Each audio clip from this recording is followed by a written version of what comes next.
Қай жылғысыз? 61. Үлкен екенсіз. Видео жазылып отыр ма? Жақсы сонда. Рахмет. Біздің президентімізді қоясыз ғой. Бірге білеміз. Қазақтың бәрі бірге болу керек. Қазақтың бәрі әділдік үшін, шындық үшін, әділ сайлау үшін бірге болу керек.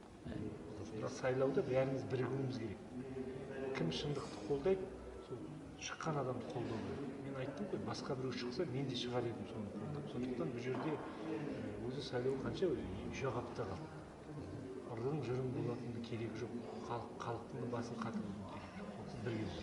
Ай, бәрек. Ақаң босаса. Қандай айтасың?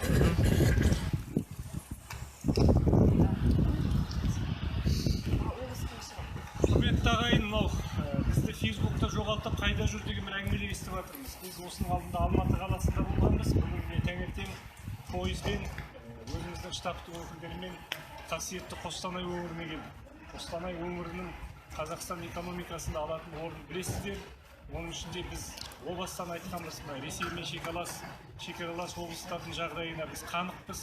Сондағы ұлттық демократиялық мүддеде жүрген азаматтардың жағдайын білеміз. Соларға ресми түрде президентке кандидат ретінде қолдау көрсетіп келді. Бүгін жаңа кездесу болды, болып жатыр. Штабта да кездесу, осында көріп, әділеттікті, шындықты,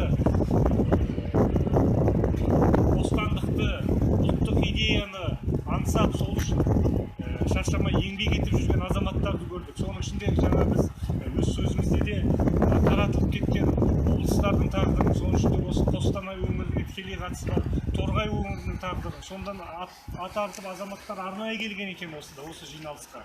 Сондықтан Қостанайдан жалынды сәлем. Біз өзіміздің сайлау науқанымызды жалғастырып жатырмыз.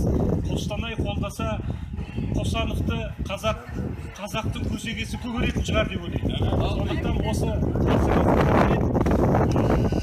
елдің ілтипатын көріп жатырмыз, сөзін естіп жатырмыз, сайлау науқанына байланысты ұсыныстарын естіп жатырмыз. Осында ұлт тағдырының төрағасы Серік ағамыз осының бәрін ұйытқы болып жүр. Және біз тек қана бір ұйыммен шектелмей, осы өңірлердегі басқа да қоғамдық ұйымдарды біздің штабқа келіп, атсалысып, бүгін талқылағанда азаматтардың қозғаған ең үлкен мәселесі ол бақылаушылар.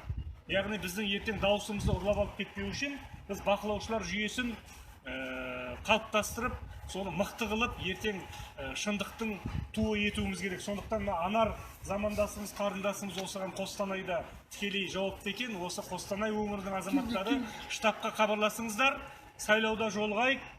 Бізде сайлауда қазақтың, халықтың дауысын естіртейік, билік халықпен санасатындай қимыл әрекет жасайық.